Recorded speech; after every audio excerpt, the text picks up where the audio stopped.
Sahabat Rema yang terkasih, bacaan Injil kita hari ini dikutip dari Injil Markus bab 9 ayat 30 sampai 37. Tema renungan kita hari ini adalah hening bersama Yesus. Dalam kisah Injil hari ini, Yesus berjalan bersama murid-muridnya di Galilea. Tetapi Yesus tidak ingin orang banyak itu mengetahui perjalanan ini karena ia ingin mengajarkan sesuatu yang khusus kepada mereka. Yesus menceritakan bagaimana akhir kisah hidupnya. Ia akan wafat, tetapi 3 hari kemudian akan bangkit. Hal yang sangat penting, sangat krusial bagi iman kita. Tetapi nyatanya para murid itu tidak bisa memahaminya dengan baik. Bahkan mereka membicarakan hal yang lain yang sangat duniawi. Siapa yang terdahulu di antara mereka? Siapa yang terbesar di antara mereka? Sepertinya Yesus jengkel dengan mereka, sehingga Yesus kemudian mengatakan siapa yang ingin terdahulu harus menjadi yang terakhir dan menjadi pelayan bagi mereka. Pukulan telak. Saya hanya membayangkan Yesus sudah mengambil waktu khusus untuk membicarakan yang penting, tetapi justru para murid itu istilahnya kalau orang sekarang terdistrak, terganggu oleh pikiran duniawi mereka yang mungkin lebih mementingkan kekuasaan atau popularitas di antara mereka. Mungkin sangat menyedihkan, tetapi itu yang terjadi. Nah, menjadi pertanyaan bagi saya dan Anda, apakah kita juga mempunyai waktu khusus, waktu hening bersama Yesus? Bayangkan, para murid itu sudah diberi waktu khusus, tetapi mereka ternyata masih belum bisa memahami dengan baik apa yang diinginkan oleh Yesus. Apalagi kita saat ini. Saat ini begitu banyak informasi, begitu banyak hiburan yang hadir, yang tiba-tiba memenuhi kehidupan kita. Apakah kita mempunyai waktu untuk Yesus? Apakah kita mempunyai waktu hening di hadapannya? Ya, mungkin kita bisa mengatakan, yang penting saya sudah melakukan hal-hal yang baik. Yang penting saya sudah melaksanakan tugas-tugas saya dengan baik. Itu cukup. Menurut saya, para sahabat Rema yang terkasih, memang hal itu baik kita laksanakan.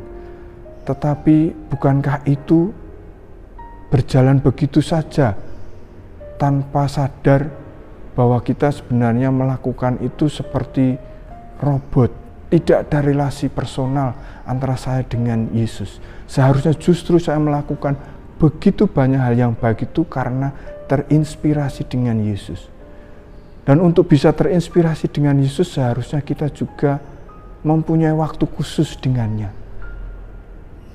Bersimpuh di hadapannya, mendengarkan, mencoba membuat apa yang dikatakan Yesus itu menjadi milik kita. Tadi saja para murid ada waktu khusus, mereka masih belum paham.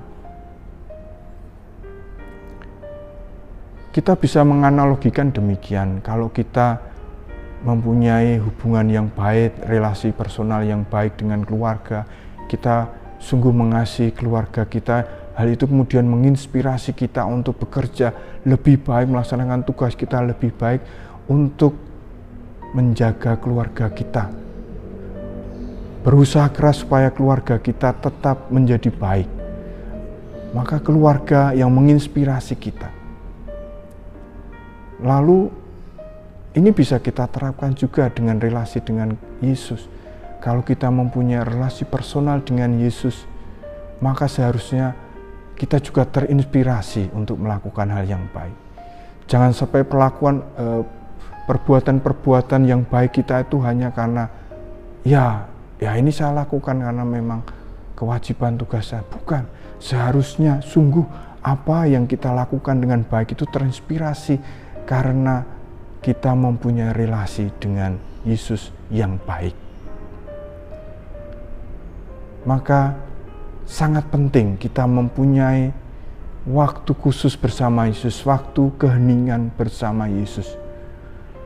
Mungkin kita hanya bersimpuh di hadapannya 5 menit, kita hening untuk mendengarkan, meresapkan apa yang dikehendakinya.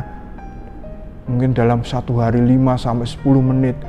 Mungkin kita juga tidak harus mengeluarkan kata-kata yang banyak, kita mungkin hanya mendengarkan. Syukur-syukur kita bisa berdoa, merefleksikan apa yang kita lihat selama hari ini, itu baik. Itu membuat hidup kita menjadi lebih bermakna. Tidak hanya melakukan sesuatu yang hanya saya lakukan, tetapi sungguh karena terinspirasi oleh relasi kita yang baik dengan Yesus. Maka para sahabat Rema yang terkasih, saya mengundang saya dan Anda semua untuk mempunyai waktu hening bersama Yesus, untuk meresapkan, untuk memahami, dan juga membiarkan diri kita terinspirasi oleh sabdanya.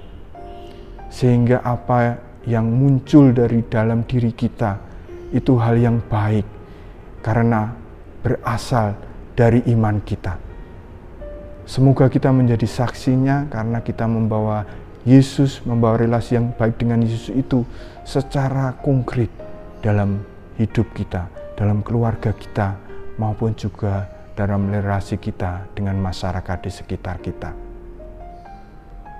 Semoga Allah memberkati keluarga saudara, Bapa, Putra, dan Roh Kudus. Amin. Keluarga Kudus Nazaret, doakanlah kami.